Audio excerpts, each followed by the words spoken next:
Yes, folks, hello and welcome along once again to the Left Wing Back Show live on this bank holiday Monday. Hope you're all keeping well and you had a very enjoyable weekend. We have a good bit to go through as always, and just to mention that the show is brought to you in association with On Point Performance Analysis. We thank Ian once again for coming on and giving us a dig out, and just to throw it out there in terms of how you get in touch with On Point Performance Analysis, that's the email address as you can see on the screen there, onpointperformanceanalysis@gmail.com. And you will get them on social media there as well, providing video and analysis solutions to sporting teams of all levels. So thanks once again to Eno, and thanks to you for tuning in. Christy, Bolger and Tommy Wogan join us as always. How are you going, lads? How are you going, Kev? I'll stand in the middle here now and referee this one. We have Liam Brennan coming on with us a little bit later from Loughlin Bridge as well. Obviously, we've got junior and intermediate finals coming up this weekend, and senior quarterfinals. We've lots to talk about. So you're keeping well, lads. We're surviving after the weekend. Good stuff. That makes one of us. I won't lie now. I'm under a little bit of pressure. I was going to say the show is brought to you in association with Strepsils because the voice is just about there. So I'm going to leave most of the talking to you. But I tell you, if I was a smartphone, I'd be on low power mode. I'll vote you that way. But what's the story, boys? You saw a few games the weekend. I didn't see a whole lot. So we're depending on you to carry the show, which is probably no different than in a week actually. But it's going to be more prevalent tonight. Where to start, I suppose. Plenty of talking points by all accounts. We'll probably leave the junior until Liam Brennan comes on. He's going to jump on around 9:30. But maybe we'll start with the seniors, sure. And we spoke about a very important game, or a game that we felt was going to be a cracker between Rathvilly and Bagnestown. In the end, Rathvilly won 13 points to 1-8. So was it a cracker, lads? And what did you take from it? I'll start with you, Chris. It was a good game.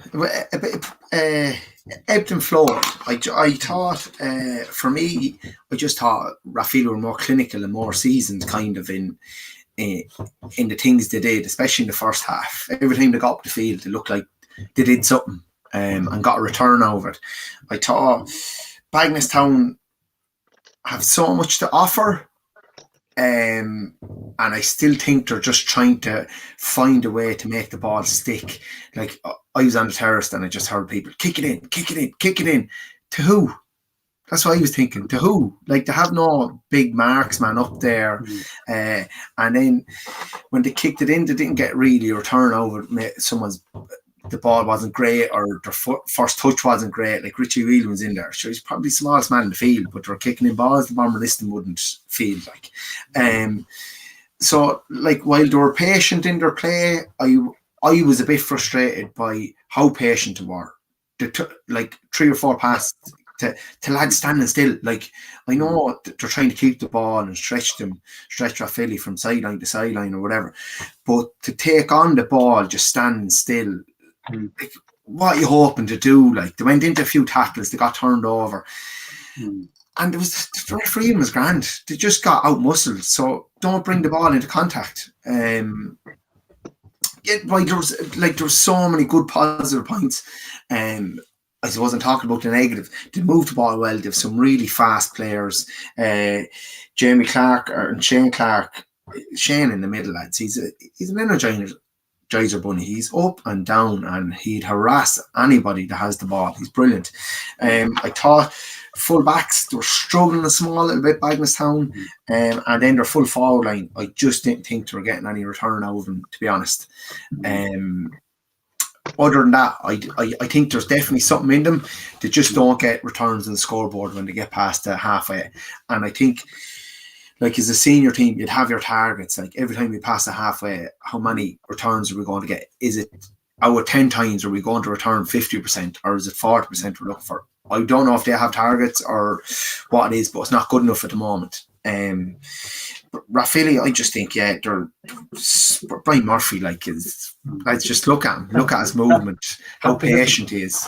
He's very good. When they came forward, they delivered ball, it stuck, and then they just got return on the scoreboard. And I think that was the big difference. Even, in patches, like I said it, I thought Bagnestown would win because I think they'd have the legs for them.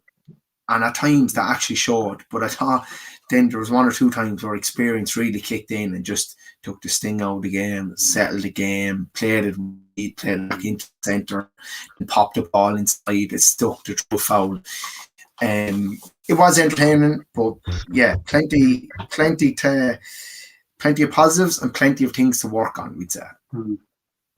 Yeah, I agree with Christy. I found it strange that Robbie Kane was playing so far out from goal.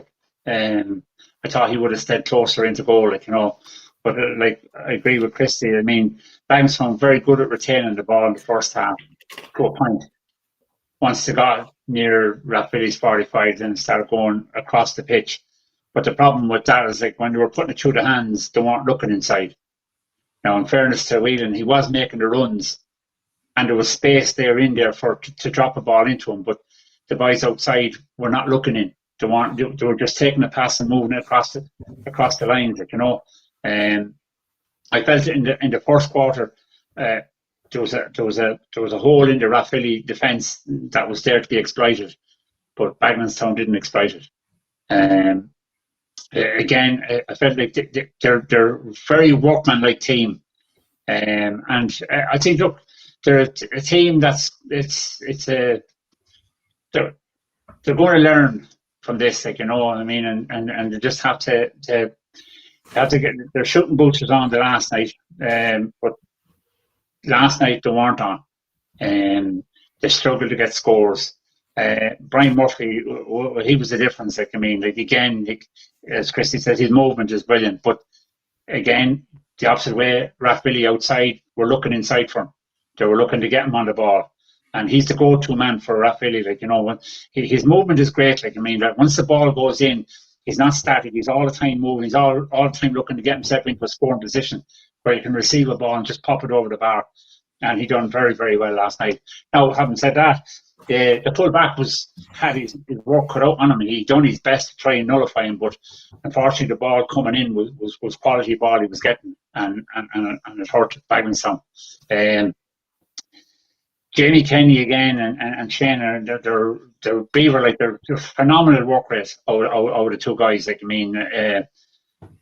Brought a lot of ball over the back line, but again, they had this tendency to probably overcarry it and bring it into trouble, and got swallowed up, But Rathvilly were very good. Impressed with Rathvilly now. They've seen out the game very well. They were very calm. When there was a bit of pressure came on, when Bagnallstown got the goal, I thought they had the initiative, but Rathvilly's experience came to the fore there, and they just seen out the game, Darren Crooks kicked 2 great points, Tommy, after the goal. From the stand side, but I just thought, just say where the teams are at the moment. Pádraig Deering came on. Pádraig's a great footballer. We had him at minors, and he won a ball right inside the small square, right, and he had the composure to turn out towards the terrace side, turn back in, and go back out again, right. For a young chap that's only playing in kind of his first real senior season, he was so level-headed and so calm on the ball. And that was kind of, that for me just said, geez, they have a bit about themselves. Like we mentioned Brian Murphy there. He's so calm then with the lads. He never gets hot-headed. He never gets worked up. If other lads around him are doing it, he's quick to shut up. I just think he's a real calm and influence on them. Brian Smith did very well inside. Kevin Murphy, yeah. Yeah, he kicked 3 points. 3 great points. Yeah. To be honest, I'm going to say Bagnallstown lost by a point, but they'll be disappointed. But if you're an outsider looking in, they're a team on the up and up. They have the ingredients. Yes. They just have to just be a bit more potent in how to go about their business. Last year, I would have said they're very naive in their kickouts. They get slaughtered everywhere. Where now they've sorted that out. They're a bit more solid in defence. They're playing with a +1. All the time, I think it looks that way anyway, with McCullough dropping back, and then it's just getting that last ball into the forward line. That's it. They're nearly too dependent on just passing from side to side, where they need an injection Agreed. of something to break a line or to take it to the line. But that's the thing. If they can get a good target man inside, you know, that's what they're lacking. They're lacking that guy, as you say. You always need a guy in your full forward line that if you put a ball into him, it's going to stick. But Tommy, just say in the last quarter, when say both teams are going at it and kind of Bagenstown were on the ascendancy after the goal, like how important is it for the ball to stick on the inside forward line? Like it happened on both sets of teams that like ball was delivered and time after time it was a fumble, it didn't stick, and it just like that takes the wind of your sails, because you've done everything, you fought like dogs, we've worked it up to a certain point and it's just not sticking. And look, it happens. If it's a bad ball, grand, but if it's good ball and it's happened 2 or 3 times in a row, you have to change your point of attack. I thought like if the ball stuck in the last quarter, I feel he would have seen out the game, no bother at all, and it wouldn't have been a point. It probably would have been 2, 3, 4 points. And then down the far end, Bagenstown were in the sense he'd brought on Darren Nolan, 1 or 2 balls kicked in, you know, kind of just over his head, easy for the defender to slap it 20 yards forward. If they were a bit cuter with their ball, I thought Bagenstown would have got more out of it. So it was a good game, but I definitely think there are 2 teams that, like, Rathvilly will have intentions of winning the county final.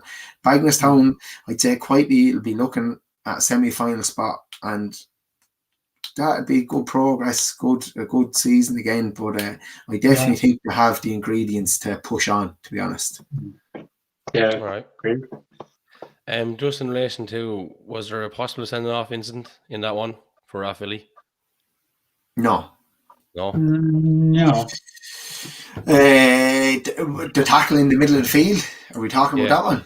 No, he ducked into it, and it was just like it was a split second. And I'd say Jamie didn't make that of it either. Yeah, it was just, I'd say it was an open hand, and it was more the eyes of it than anything. I don't think. That's why I have to ask you. I wasn't there, not going to comment on it, but a text come in relation to that, and just to see what was the story with that. But anyway, there you go. There is a few more actually coming in here as well. Well, actually, I can grab something happening here. I can grab some of them from Facebook or whatever, and I don't want to all show up there, because lads, someone texted in there last week as well, and they were saying that thanks for calling out me comment, and I don't see half them coming in, whatever's going on. It was the same when we were going out on Twitter. But what was it? Hey Kevin, there's a hotel down here in Wexford looking for a bar that to be fixed up fairly lively. Stephen Bamrick. Yeah, so that's funny enough actually. Yeah, we were away obviously on Bright Stag the weekend, and I knew Stevie wasn't going to be available tonight, but I didn't know where he was away or whatever. And so we were sitting inside in the hotel yesterday in the Bolger after coming back from the races to watch the soccer. And who comes in? Only Bambrick. I swear to Jesus, you couldn't write it. Another one comes in, Andrew Casey. Monday Night Raw, what wrestler are you, Kev? I don't know, but I was looking for the Undertaker this morning, I think. And John Olin here, Monday Night Raw, what wrestler? Where are we? Where's the other one? It's gone me there now. Live and direct all the way to the Gower Peninsula in Wales. What else would you be listening to or doing of Monday night? Yeah, there you go. So keep the comments coming in, lads. Keep them flying in. The other game was, of course, Ballinabranna and Munster Rangers, and there was a fair bit at stake there. Ballinabranna, we knew we were going to have a good bit of work to do, and lads, I don't think you actually got to this one. So reading between the lines and the bits of information I've been getting, obviously 1-7-1-3 Ballinabranna at half time, and you're thinking, Jesus, they're 4 up. Can they stay going? But as you said last week, Rangers are never going to let a team walk on them anyway, and certainly it's hard to see anyone giving them a 10-point beating apart from an Air Rogue maybe. In the end, there was only a couple of points in it. Ballinabranna did win the game, so we called that fairly right, you think. Did you go Ballinabranna last week, Chris? I think you did. I went Mount Leinster. I went Ballinabranna to win the game, but not by more than 10, I think. So that's the way it's sort of turning out, and sure. But we have a little bit of a pickle, which kind of dovetails into the intermediate game slightly. So we'll put this out there actually before we talk about the intermediate game. So I was trying to seek a bit of clarification. Obviously, the intermediate final this week will have I'm gone blank. Aerogue and Michelin, right? And with that, then, you know, people are obviously asking, are Michelin now automatically being promoted or whatever? And even I honestly didn't know. Lots of people didn't seem to know, because in previous times we've seen where, just say, if a club's second team win a grade, then obviously they won't go up if the first team is in the grade above. But what happens subsequently then provides a few problems. So I did reach out to the county board to see what was going on, and just the comment that we have is that there is a meeting tomorrow night to look at the ramifications, and the clubs then be contacted on Wednesday. So that's where we're at with that particular one. But it's not like, the only thing I'd say on it is it's probably not ideal. Like, you know, it was known that this could be a possibility before there's a ball kick to start of the year. We're 3 days out. The boys will be 3 days out before the intermediate final, and it's only then you're finding out. Kind of like, all I'd say there is probably not ideal, and like, just to be honest about it, maybe that could have been looked at a little bit earlier, because it was always going to be a possibility. So. But what that means then for senior, the reason I bring it up now is we also have to see it from the other side. Like, is there still going to be 2 coming down? I don't know what's going on. But look, that's where we're at the moment. And as soon as we get more clarity as well during the week, we'll make it known. So intermediate stuff then. Did we go? Who went with Airog? I went with Airog, I think, last week. Did you go with Airog? Yeah. This is not a verdict now for the final. Yeah, Christy, would you have to give a little spoiler alert? We went with Airog against Fenna. So there was 3 points in the end, I think. Was it 2-9 to 1-9? Yeah. I think. Yeah. We'll talk us through that one. Go on, Tom. Go on, Chris. I'll let you go. I thought it was a humdinger of a game, to be honest. Yeah. I thought it was entertaining. I thought there was a bit of bite to it. Not in a bad way. I thought people were going very fairly for the ball and hard for the ball, and that's what we want out of GA. I thought Pádraig Hines, Jack Tracy, Colin Byrne, Dylan Bradley came out of the blocks and posed big problems for Airog. And then slowly Airog started to get a kind of handle on the game. A few goal line blocks, a few good saves, a good point, a good goal from Cottle Kelly, and next minute Airog were in the ascendancy and looked very composed. And I was saying it last week, like, for me, like, these are 2 teams, like Fenna individually, they have some outstanding footballers, probably some of the best in the county. But for me, just looking at like Shane Buggy, Dean Hayden, Evan Kelly, Mark Bean, Adam Nolan and his backs, I thought were outstanding. Shane Kelly, Evan Kearns shouldn't have been in the goal because Johnny Fiore was probably the number 1. Johnny has an injury, and Evan's thrown in the deep end, and you know what? It's done him no harm. He was outstanding. He was outstanding the other day. Yeah. And then you look at Cottle Kelly. We said. I said last week, if we had a number 11 that posed a bit more going forward, next minute Cottle comes up a cracker of a goal and brings us right back into it. Craig White worked really hard. Derek was very good. Ben Crotty came in for James Carroll. I thought was excellent and was always a threat. And Adam McCarron scored the vital penalty, but was good through kind of open play as well. Yeah, it was ebb and flow. It could have went anywhere, to be honest, for a lot of it. And then I suppose the 2 sending offs really was the nail in the coffin, because they still could have, like, no one would have said it was in the bag at that stage. Thought like we were good enough to say Anthony Keaton came on automatic, David Dunphy all played their part and did very well.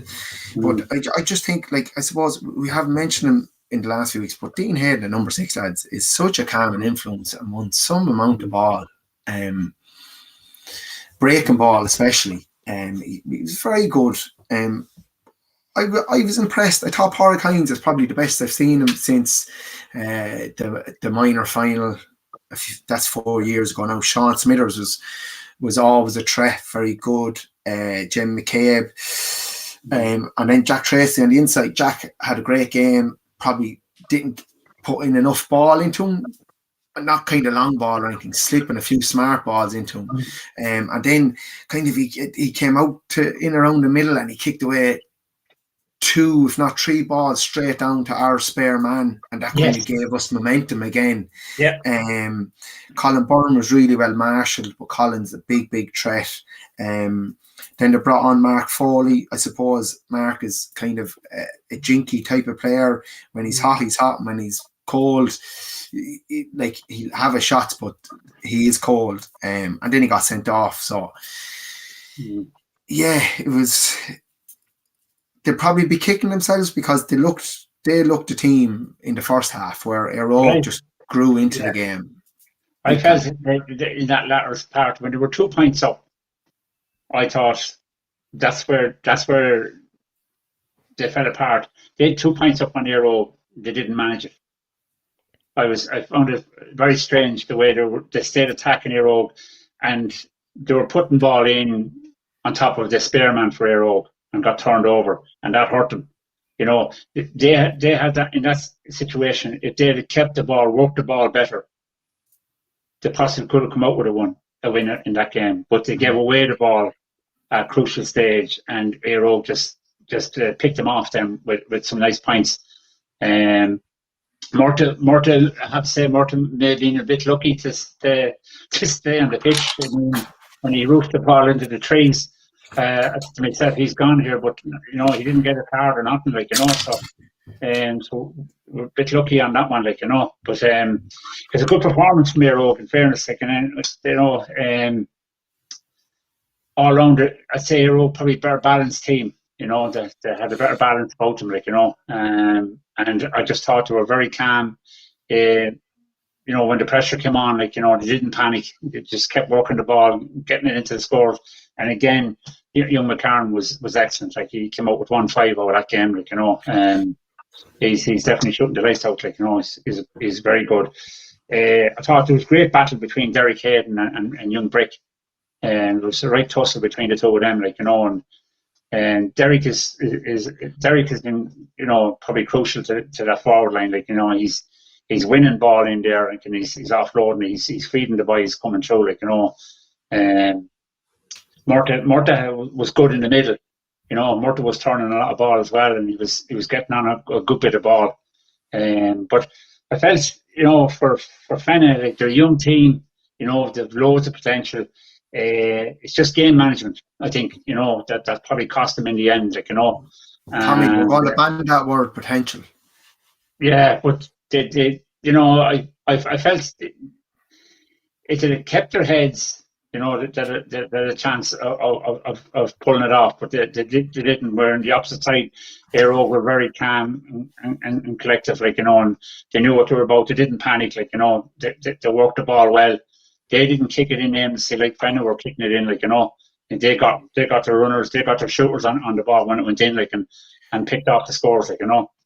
I think as well, like, we talked about this before a few weeks ago, like, Fenna have been beating teams by cricket scores. And we were a bit worried about a month ago that Aero did they have kind of the balance in the team, and were they attacking the right way, like using their speed and that. Next minute to beat Clonmore. Momentum's a great thing, lads. Momentum's a great thing. And the other day, they looked very assured in themselves, each and every one of them. Like Annie, the back line, they weren't afraid to go man to man. There was no +1, no nothing like that. It was 6 backs and 6 forwards. And they looked very good. Very, very good, very calm, very assured. They were getting contact when contact had to be made. And I suppose, like, just when it came down to the last 10 minutes, it's just like the wheels came off and were never put back on Fenna. And then the sending offs, like, we're just like, geez, lads, we've been down this road before. Like, you know, if you're an outsider looking in, I've gone to plenty of Fenna matches. There's soon far a team or 15 are left in the field. And, like, do you have to look inside as a club and say, like, are we going to put up with this again for another year? Because, like, there's some lads there, they're giving everything, and, like, going hard for the ball is one thing. Like, there was a great tussle, Tommy, you said. There was nothing. It worked both ways with Derek and Tommy Brick, right?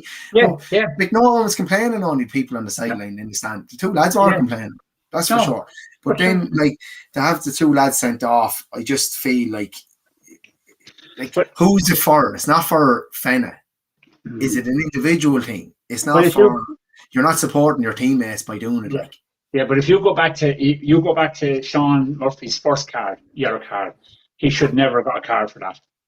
He shouldered Murta. He gave more a fair shoulder. What happened was when he hit Murta fell into, I'm not sure what it was, one of the Fenna players. It just happened to, he bounced off the other Fenna player and he got a yellow card. He should never have got a yellow card for that.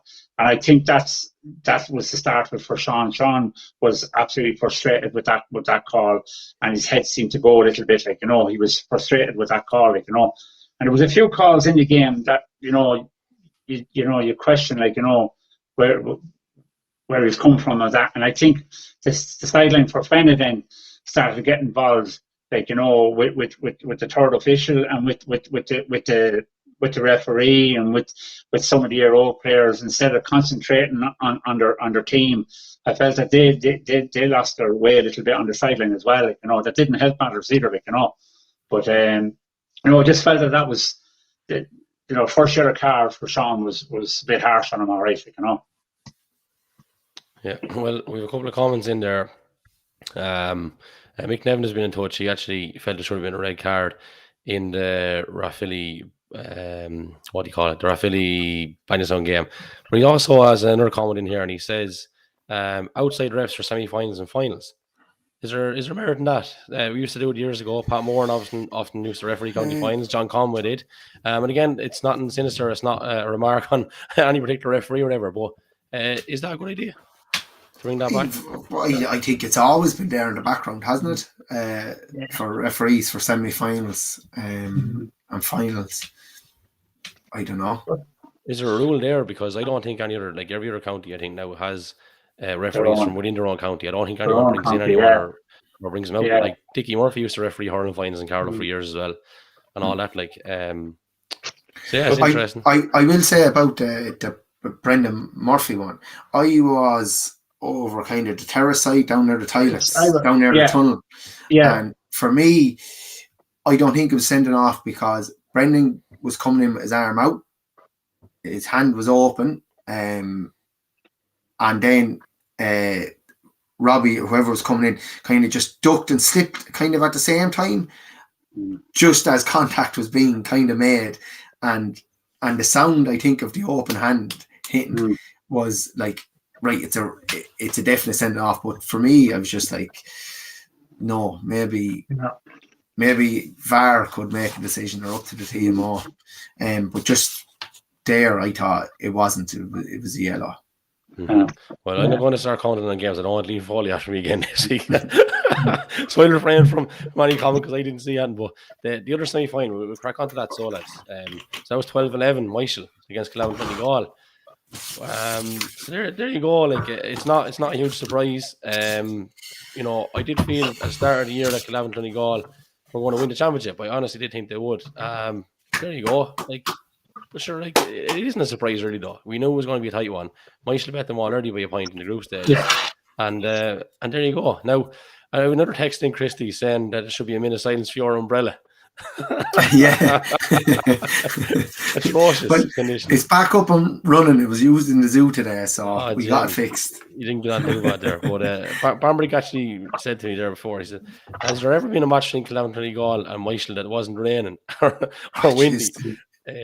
Remember the game we mentioned? Remember, it was a couple of years ago, wasn't it, where it was awful weather and they had to stop the match or whatever. But again, the other day, that was a big factor for both. Terrible conditions. Terrible conditions for that game. Local derbies throw up funny things. I thought after the last day, I thought Cavan might have this one, but fair play to Michael. They grounded out again. Cavan had a very good first half. A really good first half, but the second half, Michael came back into it strongly, and look, it was harsh on them, but they picked them off at the point to win it, but Cavan in the first half, they kicked some great scores, and they really shoved Michael back, they were asking questions of him, but conditions didn't help, it was horrendous conditions, but good game, I thought Michael didn't have a team for a few minutes there. I had to do a head count. They only had about 18 on the night. But like Tommy, I thought in the first half, Calavin were all about their business. They looked very good, very organised. They were putting pressure on the kick out. But Andy O'Brien's kick out though against the Windlands, he was still clearing the midfield area. He'd some boot on him. But I thought in the first half, Martin Dyle for Michael was very good. He's just looks to get on the ball. He looks to be very positive with the ball. If there's a run to be made, he makes it. If he needs to break a tackle, he can break the tackle. Very good. I thought Martin Cowrie was good as well. I've seen between the commentating and Park TV and that, I've seen Calavin a few times, and I suppose one thing, even in the first half, while they were in the ascendancy, they still kicked a lot of wides. And kind of it nearly comes back to haunt them, because a lot of time in games they own the ball for little spells and they don't capitalise on it. But to get the ball into great positions, and next minute to kick 1, 2, 3 wides in a row, and you're just like, geez lads, you have to have something on the scoreboard for the amount of possession that you have. So a different team though, in fairness. I think Pádraig Hickey gets through some amount of work in midfield. I just think he's an unbelievable workhorse. Daniel Murphy, Mario was very good. Was it Niall Hickey, 13? Really, really good, tall, black-haired lad. I thought he was very good, looked really dangerous as well, and very comfortable on the ball. Donald Hickey is a big loss from there. Donald is a big loss from there. Donald probably could have been probably centre back or full back on that team, and it would have pushed Paul Kelly up a bit. So he was a big loss to me. But,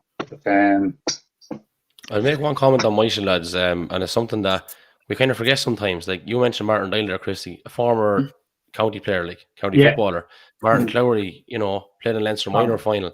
They've got good footballers, lads. Oh yeah, they always have had good footballers. John Michael. They won a minor final in 2010 in football. They're and all them lads, a good few of them lads are still playing. So we do forget that about them at times. That even though you'd say there's a primary focus on hurling, that they actually have genuinely very good footballers. And we make that argument a lot about Rangers actually when we say they were actually missing Smithers. They're the same nearly. Smithers was missing for them the other night. Philip.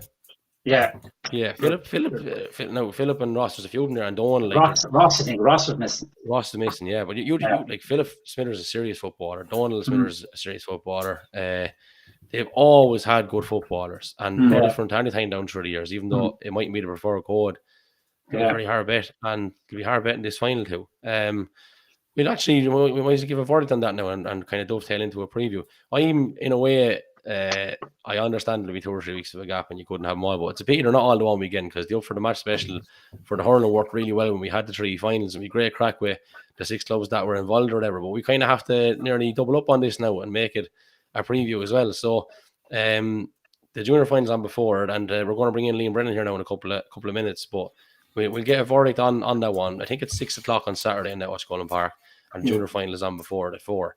But this will be putting you in a precarious position here now, 2-year-old men. We said it for the whole year. I haven't seen either team play, so it's very hard for me to. I'm going off reading and what you're hearing and stuff like that.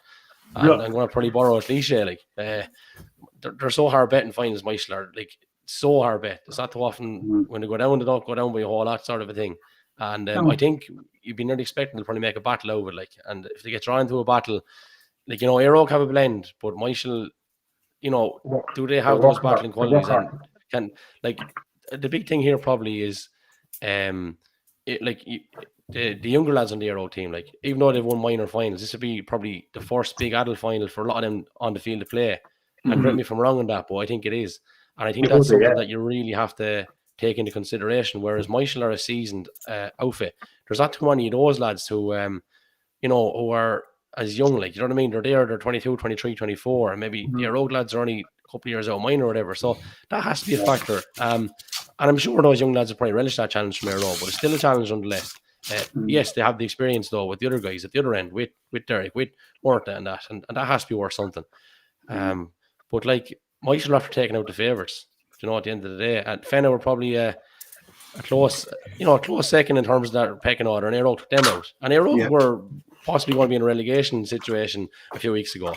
You know, they lost 2 group games, and there they are now in the county final, and they're hitting form at the right time. But I'm going to throw it out there, and I think I'm going to go with Michael.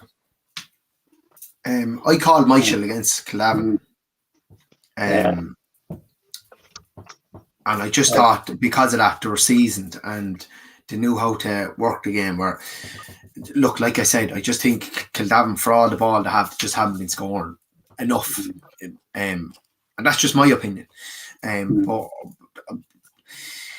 I'm going to go Airog, and I'm going to tell you why. Because there's a few of them lads that are going to be looking to get on the senior team or push to get on the senior team.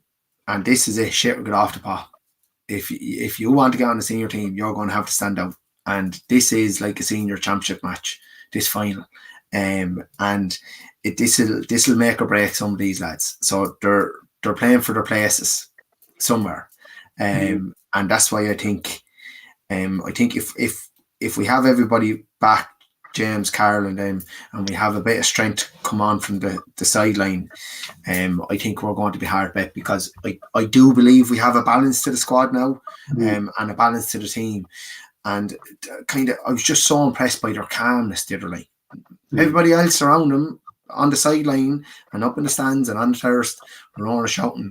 Them lads weren't. They were about their business, and I think that's what stood out most for me the other night. All right, Tom, who are you going with here? Sure. Look at, I worked with Martin Dial a few years ago at minor level, and great footballer, is a great lad. Again, I agree with you. Like, you know, might should be a workman-like team. Like, you know, there'll be a good, strong, physical team. They won't mind that type of game. And to have some good players. John Michael, I spoke about him before. I mean, if you had him playing football, he'd be in any of the senior clubs in Carlow. He's a serious operator. I'll go with Air Oak, and leave out my Air Oak hat. But I mean, it's just the fact that they have a better balance about them. Like, I mean, they have a forward unit there that will hurt you. Like, I mean, if you're not on your game, I mean, there's too many options up in the forward end to take scores. Michael Woods on that end of it are probably limited, like, you know, in the forward lines for scores, like, to get the scores for them. Kyle Byrne has probably to come back into that team. Like, you know, he missed the last day, so he'll probably push in. So the Aero team is very strong, you know, and I like what Christy was saying. You know, some of these Aero lads will want to perform. They'll want to perform to get their heads in for the senior team, and there's a few of them there already that have impressed me. That I think Joe Murphy should be seriously looking at one or two of these lads to actually go into the senior team, and not only go into it, but probably could start as well, because they have it. Like, they have all the ability to start again. But I'll go with Aero. All right, there we go. So we won Michael to Aero. I'm going to bring in Mr. Liam Brennan. How are you getting on, Liam? Okay, how's the form, lad? Flying it now. People would obviously know Liam from Ireland's Fittest Family, lads, and if you don't, you'll definitely know from the Left Wing Bad podcast before this is over. How are you getting on, Liam? You're keeping well. You're up in the big smoke there, anyway. So your Wi-Fi is pretty decent. I know the joys of having Loughlin Bridge connected Wi-Fi, and it's not always great, but we have you loud and clear. Listen, first of all, lad, hard luck on the weekend. 113 Grange, 111 Loughlin Bridge in that junior semi-final. Give us a little flavour of what it was like, Liam. Yeah, no, like, obviously it's not the result you want, like, and you'd rather play badly and still win, but in fairness, we gave a good performance there, and I don't think anyone thought we had that in us. You know, like, we knew ourselves that we had to measure them, like, and we went into that game like no fear of Grange. They were a good team, like, very, very physical game, and like they're fairly strong there all through the pitch. Like, it was a tough old 60 minutes, like, and there's a quite strong wind, like, and we were only 5 points down at half time. We done well now because they got a bit of a run on us. We got the first point, and then they went 1-5. They might got 5 points or 6 points up on us and they got a goal, and we kind of dragged ourselves back into it though. And I think we killed the Stars after half time, and then the second hour break we only got 1 point, and you know, like we were a bit short again, but we gave it a good run. Yeah, and that is disappointing, I suppose. You know, that's one thing lads would have been saying to me, that the breeze was there and you didn't take advantage of it in that initial, you know, in the third quarter as such. And then, yeah, the last quarter you knocked on a few points or whatever. But I did feel that performance was there. You know, we were saying the whole time from the get-go, you're probably pissed you off a little bit as well. But we all thought Grange were going to win this championship, you know what I mean? And they are a very strong side. But then I felt coming into the semi-final that, geez, there's a good chance for the boys to catch them on the hop here now. And, you know, obviously there was, you know, they still got over the line or whatever, but it just goes to show on any given day anything can happen. But it sets us up nicely for you, I suppose, to talk about the final as well and all that. But like, what did you see? How good were they in comparison to maybe a Tinryland? Like, you saw both teams up close and personal. Both very good teams. Yeah, that Tinryland team is seriously strong. Like for the second team, like. And I don't know. It's hard to know who's gonna. The Grange are very strong, but like, you know, they're beatable at the same time. They had a quite handy run of it in the group stages, like, and sure everyone will see what they were doing. You know, the results didn't see any games now, but they're putting up massive scores, like. And then I think what gave us a bit of confidence was when we played Pal in that quarter final. That came out of that group as well. We put up a big score against them, and. Like Tinryland had a good win against Ballon. That Ballon team wasn't bad now. They're a hard team to play against. So that finished 12-8 there. It'll be two fairly matched teams because yeah, like that Tinryland team is quite physical, and Grange loved the physicality as well. Like that was one of the hardest hitting matches now. Them two matches, the Tinryland one and the Grange one, that we played this year. So they'll be taking lumps out each other. So it seems like, you know, we were saying last week that Grange we felt they're probably a bit top heavy, like from 8 to 15, they're very, very strong, and maybe they could have been got a little bit at the back. So, like, he obviously worked very hard on trying to keep tight on lads, and 113 isn't a massive score. Like, they're capable of racking up a lot higher than that on any given day, even against, you know, Loughlin, who are strong and after showing good improvements and making good form. So it seems like he got that part right, and then it was just maybe trying to get right at the other end, which might have let Loughlin Bridge down by the sounds or whatever. But from what I seen Tinryland anyway, like we did say Grange, we ranked Grange number 1, we eyed Tinryland second, and as it turns out, those are the two teams that are in the final. But they've such an experienced forward line Tinryland. Like, you know, we mentioned a few times there, your Glendale, Evandale, Porrick, Townsend, Penny Whelan, Alan Barrett, like Mark Lawler. So they are very decent, and that's going to provide some problems for the Grange defence. But again, I think it's nearly similar enough to the game that, you know, with yourselves there. Are Tinryland going to be able to keep out the boys at the far end, because they have serious firepower like Grange have? Stop there. Their forwards unreal now. Yeah, we did quite well now to keep them to that 113, like you were saying. It was so hard. Like they all seem to have a different shooter like on the ball, you know, and it was very hard to defend against. And your man, I can't even his name now, 15 there, he kicked some nice frees. Niall Byrne. With that win, like, and yeah, he was handy enough, like, and like we all our hands full there defending, and you know, like when they scored 110 the first half, I know they had the win, but I was a bit worried, like, coming off half time, you know, I conceding 110, because, you know, if you double it, like, you know, 220, that you're not going to touch that, like, so. But yeah, I'd say Tinryland's backs now. I'd say our backs are stronger than Tinryland's backs, so I'd be interested to see how they cope with that, like. Mm-hmm. And just in general, Liam, you know, before we talk more a bit about this final, how do you see Loughlin Bridge now in terms of, do you think there's progress there? Like last year, you got to a semi-final. This year, obviously, you got to a semi-final. And, you know, a couple of years ago, we were nowhere near getting to any semi-final. Like, we went years without winning the championship game. And then there was an odd spontaneous victory or two. And then last year, obviously, winning the 3 group games was massive. And, you know, won 1-2, drew 1, lost 1 in this year's championship before the game the other day, and obviously went and lost that. But I think there's the one thing I would have saw, there's a pattern of consistency in terms of performance there that used to be there one time. Like, and there's a bit of grit. Like, lads get stuck in. Like, in all those games, like, you bet Ballin by a point, you went down to Rathvilly by a couple, you drew it, say with Ireland, and then, as you were saying, you get Ballin go baiting, but there's only a couple of points in it the other day. So I think that's the one thing that I've seen from my point of view with Loughlin Bridge is there is a real consistency there now, and that's great to see. Definitely, things are coming right. Like, it was definitely a rough few years, and you'd be relying on other results and points difference things get scrape through to a quarter final, and like, that's not good enough. Like, we're definitely moving in the right direction. We're doing more things right, and and some of it is in our heads as well.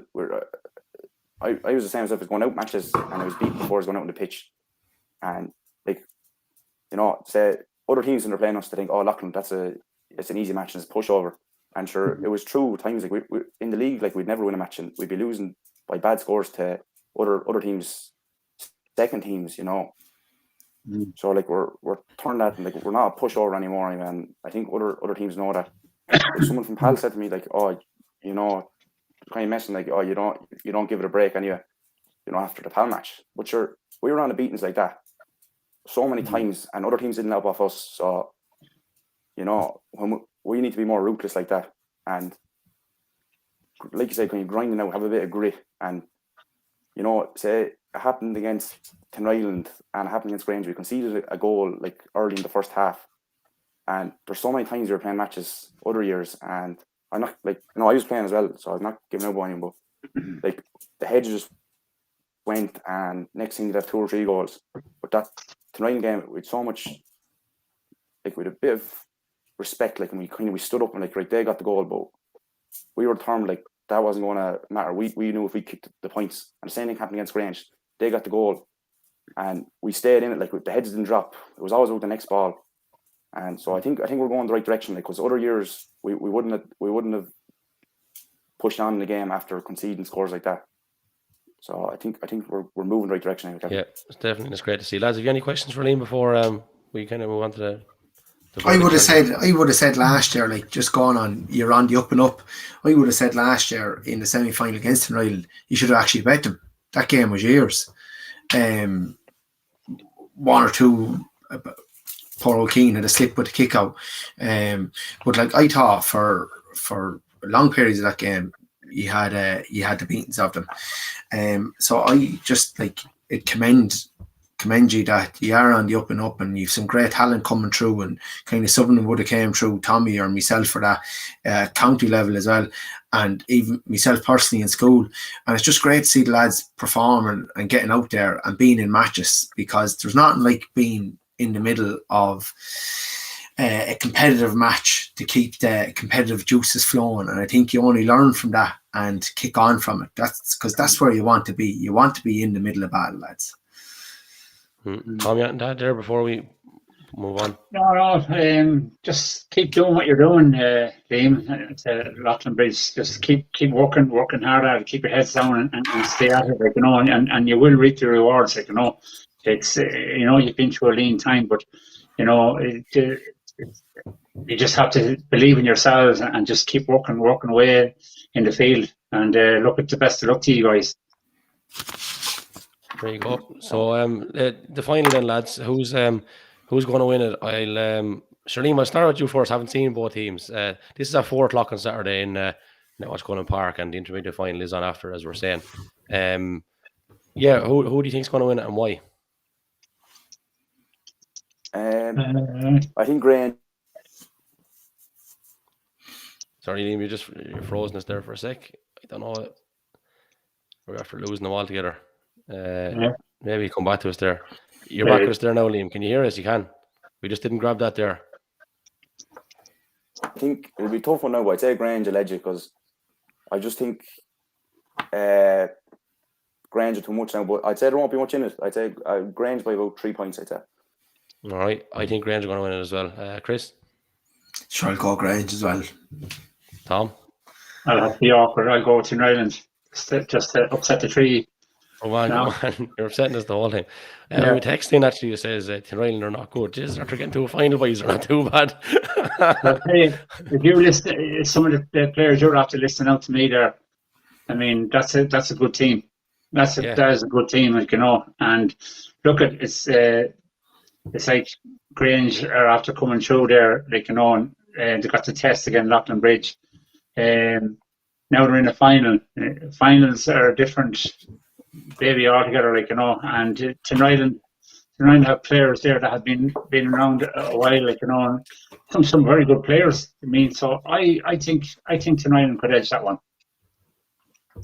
All right, fair enough. So there we have it. Liam, we'll let you go. Anything else to add before we say goodbye? No songs right now. No singing tonight. Thanks for having me on, Kevin. Sure, hopefully we'll be talking after the final lecture. No bother, absolutely, lad. Good to see you and good to hear from you. Take it easy, all right? Cheers, man. We'll talk to you. There you go, Liam Brennan, a great chap. He's really actually after blossoming, lads, because I played with Liam for a few years and he came on as a 17 or 18-year-old, very quiet and very shy, but he's after blossoming and he's so vocal on the field as well. He's a leader and you can tell by him there. He lives for it and he loves it, you know. And like, we have the right lads out there leading now as well, and in terms of like leading the right way, I should say. And you know, and Liam is dedicated, like he's ultra dedicated, and he's the type of lad you need to be listening to, and lads look up to him. And there's a lot of young players out there, and they're I think they're in a good place or whatever. Obviously, you'd hope to see him push on, and there's a bit of bias here now on my behalf, but you do see that there's capabilities there, and there's a change in mindset which is crucial. Like it was soul destroying for years to play, and it was just a killer. And then going to the field maybe sometimes and 10 or 11 lads there, and I have to give Skippy a bit of credit here as well, like because I played with Skippy. Skippy was over us in 2012, and I was only 20 or 21, and he's very good to me. Like, and I probably wouldn't have been, I wouldn't have been in a great place mentally at the time. Actually, I had problems with mental health and stuff, and he was just so good to me as an individual. And football brought me back into a better place. And the way he dealt with me, like I'd always commend him for that. Like it was, I literally lived for it. I think I was about 18 and a half or 19 stone at the time, right? And I was still on the team or whatever. But he said to me, "This is what you're giving now. But you imagine you get a couple of stone off what you can give, whatever." And I swear to God, within a month, I went out every day. I wasn't working at the time because I wasn't well enough. And I cycled and every day, all around the whole of Carlow. I used to go around, actually, I'd leave Loughlin, I'd go down to Paulstown, and I'd make my way back over to Ryan or by Dan Morris's back into Ballinarana and back. And we got back right, like, we were mobile. Well, that was Skippy, like, that was genuinely Skippy.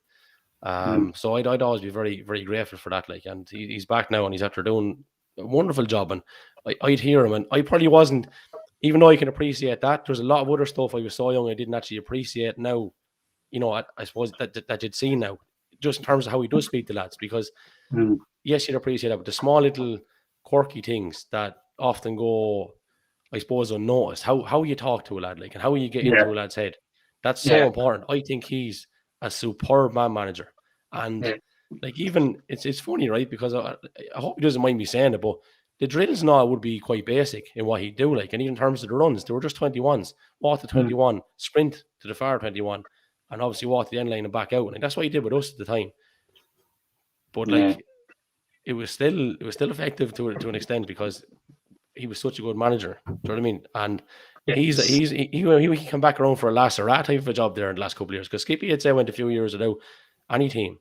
But he's done a great job out there, and I have to hand it to him. Yeah, Skippy is one of them genuine guys. Like, you know, his heart is in the right place, and you know, I had the pleasure of working with Skippy in Air Oak for a good few years. But his dad actually, I served my apprenticeship with his dad in the very early days with Air Oak. Like, you know, his dad was a selector with us with the minor teams, and Skippy is a good lad. Like, you know, and you know, I always found him very genuine lad, like, you know, and he loves the game, like, you know, and he's passing it on. Look at it, he was a super footballer himself, like, you know, so when he speaks, like, you know, he take it on board because he's been there and he's done it, like, you know, but he's one of the quieter lads, you know, he doesn't go around, you never see him going around bragging about what he's done or what he's achieved. He just gets on with it, like, you know, very, very nice fella, like, you know what I mean, so you're lucky to have him down there, like, you know. Absolutely. And I'll echo that, Tom. Yeah, Skippy's just salt of the earth. Very very honest as well. He's not afraid to have an honest conversation with you. No. And I think that sometimes, like, Jesus, I'm learning myself still. I still reflect on things, but like the man managing side of it, you'll get into 90% lads head no bother, and like there's give and take on both sides. But there's one or two lads that they're just like enigmas, to be honest, and you'd nearly want a psychology degree. But like Skippy's very, very good, very honest, and I think that's kind of lacking a little bit sometimes. Like, being honest doesn't mean you're being wrong or being hurtful or anything like that. It's you're just trying to say it as you see it and leave no grey area, kind of, because nobody's a mind reader. And you have to talk about problems to solve problems. So I kind of like Skippy for that as well. He's very good at that side of it.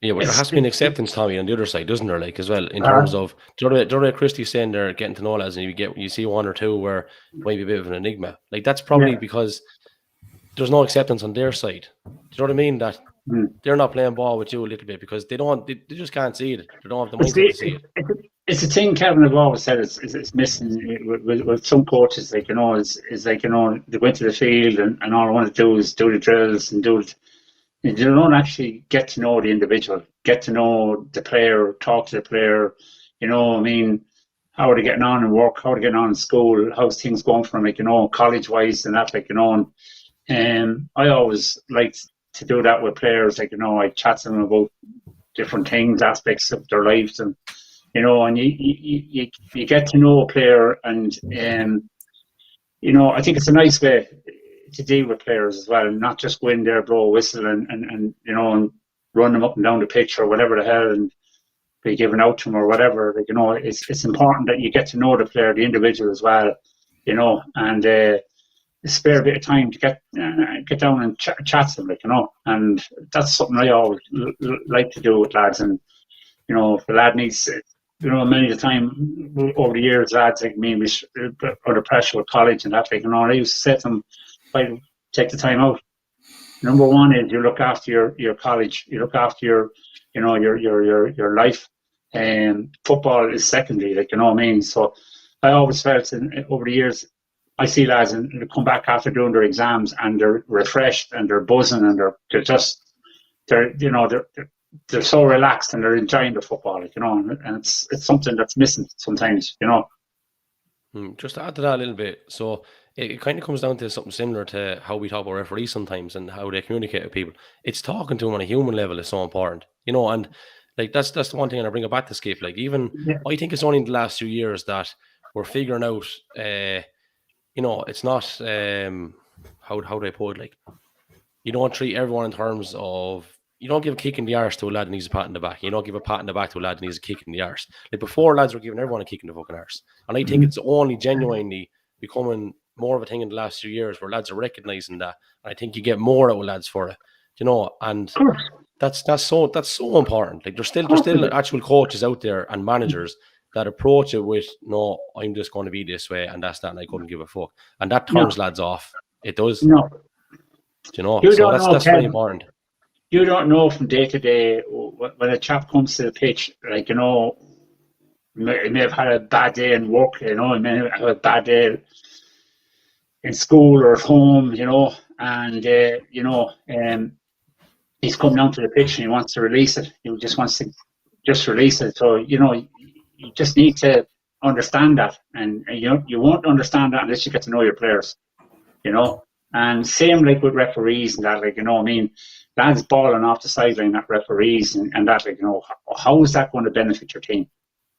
You know, some people say it's a kind of a psychology thing. Oh, yeah, give a bit of a bark at him, like, you know, he's probably going to give us a turn on the next ball or something like that. It doesn't work that way, you know what I mean? So it's so important that you hold yourself well, like, you know, as a coach when you're on the sideline, like, you know, and then same in the pitch with the players. At the end of the day, they're amateur, you know. They're amateur. They're coming from hard days' work, like, you know, whatever, like, you know, and come into the pitch and, you know, to do a bit of training. So you have to give them a bit of leeway, you know.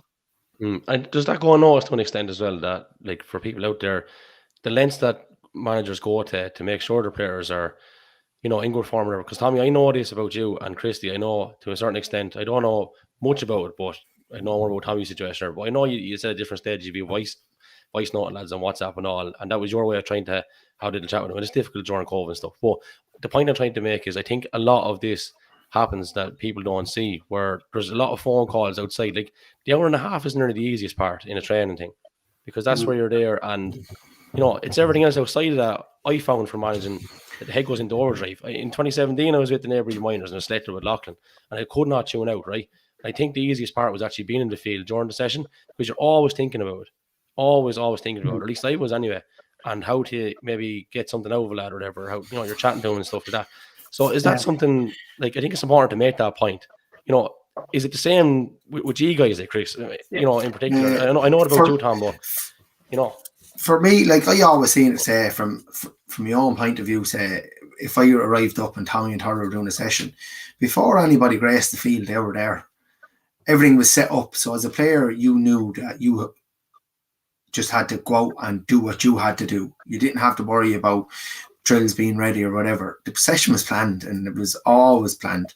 And that takes time. That wasn't just made up on the spot 5 minutes beforehand. Like, from my point of view, I suppose, I don't know, some people will call you idiot or whatever, you care too much. But like, once you get, say, me, or you get Tommy, or the Skippies, or whoever, Brendan Hayden's, there's loads of good people, the John Hickeys, that, like, you're getting all of us. Like, all my attention was collection this year. Like, train was at 7:30. I was in the field at 6:30 at the latest, and I wasn't getting home till 9:30, and it's only 15 minutes away from my house. 9:30, 10 o'clock. And then, like, for me, you're going through so much of it on the field that you miss a lad. He jumps out quickly after training. You don't get to actually talk to him face to face. So on the car journey home, I need to ring this lad. Tomorrow I need to ring this lad. Check in on this lad. Did he make his physio appointment? That it's never ending. And it is hard to switch off. Then you're thinking, right, we did this bad, or we did this good in the last game. We need to work on this week and train. I really need to hammer this point with these 3 players. Like, they're just not getting the point of what we're looking for. And like, I suppose I'm learning on the job as well. Like, you try your best to get through to players on a one-to-one, whether it's a phone call or a conversation on a pitch. But if he's not getting it on a one-to-one, I'm like, it's in colour there. This is what I'm asking you to do, and now I'm asking you in front of everybody. So there's no grey area. If you don't get it when I'm talking to you one-on-one, I'm going to say it in front of everybody, what I'm trying to get out of you. And then when you're not doing it on the field, or you are doing it, you'll get your pat in the back. Or if you're not doing it, you'll get he's after asking you 5 times this week to do this. Why aren't you doing it? So, yeah, it's learning. I don't think you're ever going to master it. I think you can only do your best. And I always come back to it, I suppose, with teacher's hat on as well. There are people that are in front of you, and their life, and even in an estate here, someone 2 doors down can be living a very different life than what I'm living. A child coming to school is living an extremely different life to what I'm living. So, like, you have to be very conscious that we're not all the same, and we don't all come from the same backgrounds. We don't know if there's a family member sick at home, if there's issues with kids, if your grandparents sick, if you're just after having someone pass away, if work is absolutely shite and you just need to get over it and you don't know how to get over it. You just don't know. So I think this day of like, come on to fucking drive it on. What does that mean? It was like the Baggstown game today. Kick it in. To who? I was just like, this is brain dead. Who are they going to kick it into? Like, people need to just stop and think a little bit. Can I just ask a question then, in terms of to both of you? Like, how did you actually switch off? Like, how do you switch off when you're with a team? What do you do? Do you go for a walk? What do you do in the downtime? Because it is hard. I never really switched off, because I used to be sitting at home here with paper on the table and writing out. Say teams are putting lads in positions like I feel like might benefit the team, and I just loved that. But I said to you before, Kevin, like, I mean, I was so blessed and very lucky that I worked with some lovely players, really, really talented players. And the lad there that's on it with me there was one of them, you know. So I was very lucky that way. But, you know, as regards the football, me, I just, like, Turlo and stuff were so committed to the damn thing. Like, I mean, I'll give you an example. Like, I mean, that we were training at 7 o'clock down near Wogan, and I had to go to Killybegs with a load up to the pier. So I got up at 2 o'clock in the morning, drove the truck up, was on the pier, and got the load off, came back down the road, and was in here up for, I think it was around 7 o'clock I arrived in, like, you know, and I done mad things, like, you know, like that, like, you know, and, but I loved it. But I hated this thing, like, you know, I said, like, you know, we're at training at 7 o'clock, and I arrive in at 7:15 or 7:20, like, you know what I mean? I could never do that to players. Like, you know, I always believe that if you're going to do it right, put the time and effort into it. But I thoroughly enjoyed it, absolutely thoroughly enjoyed it, and had some great times. But I think, you know, I mean, the players should get all the credit for the efforts they put into it, and even the lads at the present day. Like, I mean, they have gone through COVID. You know, gone through a lot of things this year, like, you know, with their families and that, and there they are still turning up for a club. They'll be junior A, junior B, it doesn't matter. You know, I take my hat off to the whole lot of them and to the people that are involved with the teams. You know, it's their credit, like, I mean, and we're going to see competitions, finals and semi-finals, like, you know. So I put huge credit back to all the players that have come through this season. Like, you know, it hasn't been easy for anybody. So, no, looking forward to the weekend now, like, you know. Absolutely. So lastly to you then, Christy, just to ask the question, and, you know, Tommy kind of pull back to the players there, and rightly so, there's a massive effort going in, but, you know, for the coaches listening, the downtime, what are you doing to try and switch off? I know you're very active anyway, like, you don't like being idle. That's the way you are as a person. But how do you switch off? I don't. No. No.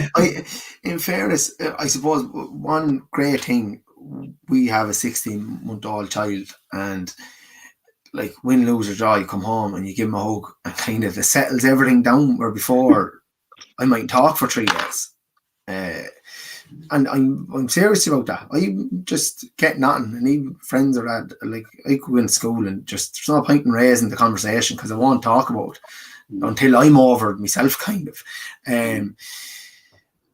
I don't know if you ever do. Like, you're like, nearly, the car's like your office now. You're nearly switching on and you're seeing, is there a podcast there that I can get a little bit over? Is there a match there? How are they doing the high press? Are they doing something different? Or, like, I suppose sometimes you can nearly overanalyze it and overlook at things. But I don't think you do, because you're just trying to get one lad going. I suppose, like, for me, sport is my vice, right? You can have your pint, you can do drugs, you can tackle women, whatever you want, right? But this is sport is my vice, and I love doing it. And, like, maybe I should be still playing, but, like, the thrill for me is seeing, can you get a group of people achieve something that maybe, one, they didn't think they could achieve, and 2, just coming together and giving it everything and seeing where it takes you. Because, like, I look at Nike and Adidas, right? $billion companies. Nike's slogan is just do it, right? And then Adidas, impossible is nothing. Like, don't say to me that you can't do something, because it can be done and it can be achieved, as long as you need everyone to row in. And is that daydreaming? Possibly. Maybe I'm too positive. I don't know. But no, I genuinely love it. I love just sauntering by Dr. Cullen, or if there's floodlights on, and just going in and having an old mew, see what's going on, and see, could I even pick up an old drill or two, or then just take on a match, see who the new up and comer is, see how lads are getting on. I genuinely don't think you do switch off, to be honest. I'd have sleepless nights, good or bad. I wouldn't sleep you have them, all right. Jesus Christ, you'd be drove demented. Yeah. No, like, I suppose I'm seeing it from a different side now, where I'm the coach or the manager, and, like, it's all on you. If it's a good result, great. If it's a bad result, it's on you. Everything that happens is a reflection of me, say. So, like, do you take it personally? Yeah, damn right you do. If you didn't take it personally, you shouldn't be in the game, because like, it's supposed to mean something. And then other things, like, I'd be very open and honest to say, well, that's a failure on my part. And as a player, I would have been kind of the same. Well, I hope so. Tommy can vouch for it like that. If you fuck up, you own up. Like, that's my mistake. I did it. I was wrong. And I'd love, say, even in school, you're trying to instill in young lads, like, take responsibility, take personal responsibility. Even if things aren't going right with the team, you can control what you do. Like, you can take personal responsibility for yourself, and then that feeds into the bigger thing of the team and everybody pulling in together. I agree wholeheartedly. I just hope that makes sense. No, it does. One thing that you said that struck me, you're talking about the slogans for Nike and Adidas and the message behind that, right? And you were saying, is it daydreaming? I'll tell you why it's not, because if you don't have that mindset going in, you're failed before you start. Yeah. Right? You have failed before you started. And yes, you can have the mindset and still fail, but you're giving yourself a queer lot better chance. Oh, but Kev, a queer lot better chance. You have to have it. Geez, I was in teens and the people wouldn't have gave us a kick in a horse box, right? But I genuinely would not have packed my kit bag to go training or to go to a match if I didn't think I was going to win. Regardless of the game. Regardless, I couldn't give a shite. Like, and the bigger they are, kind of the harder the fall. And that was the best challenge, because like Tyrone and this year's Ireland, people said that they wouldn't and they couldn't or whatever. Jeez, lads, that's some galvanising for a team. Like, and do you know, if you come out the far side, like, that's like, you could write books on it. It comes back to, though, lads. I mean, I've always said that if you go to training, right, and you start messing around, coming one night and missing a night and all that, then when it comes to championship game, in the back of your mind, you know, you say, well, sure, I haven't really put the time into this, so it doesn't really matter. But when you go and you put the time into it, and you burst your arse, you're at every training session, you're working your socks off. When you get into a game, you know you have the work done. In your mind, you're set, you're ready to go, you're there, and you're going to win the game. You know what I mean? So it's all about, you know, your attitude and your approach. Yeah, it's like that. Like, say, even now, say, for me, I see county levels have brought up 5 notches in the last 5 years, right? And even good elite clubs now are after raising to where inter-county teams were 5 years ago. And if you're standing still, you're just going to get left behind, lads. And what I mean by that is, like, progression in the club, coach education, gym programs, everything like that, right? And lads that say, sure, clubs can't do it. You can do anything once you put your mind to it, right? But I just see that, like, if, say, a good player might come training or might give 80% or 90%, he'll always be a good player, right? A great player, he'd look after his nutrition, his strength and conditioning, he'd be always at training. And then the exceptional players covers all bases: their rest, their sleep, their recovery, their nutrition, their strength and conditioning, everything like that. And they are putting in the extra hours before and after training, whether it's kicking frees, taking goal kicks, kicking off their weaker foot, whatever it is. They're the outstanding players that cover all the bases. That's my personal opinion now. It's great to get that insight from that coach's point of view. Do you know what I mean?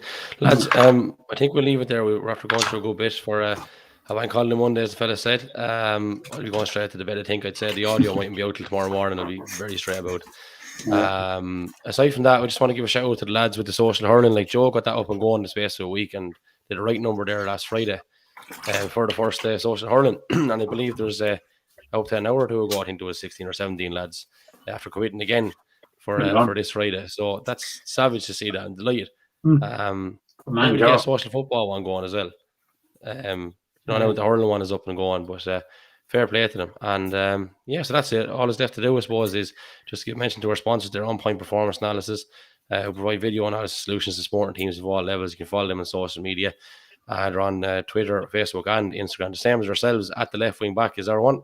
And then in terms of getting in touch with On Point Performance Analysis, there's the email address, onpointperformanceanalysis@gmail.com. Ours is leftwingbackpodcast@gmail.com. That's where we leave it, lads. Thanks very much once again. You're very good with your time. And we'll do it all again next week. We're going to be obviously looking at finals. Best luck to the teams competing in those. The Junior C semi-finals, actually, sorry, just to mention, are on this weekend as well. Both of them Sunday, 12:15, Tinryland, Clonmore and St. Patrick's. They're actually both in Tinryland. The earlier time at 12, it's St. Mullins and Ballin. So, listen, lads, thanks a million again. Really appreciate it. You're welcome. Back to you next week, all right? See ya. Same bat time, same bat channel next week. We'll put the logo.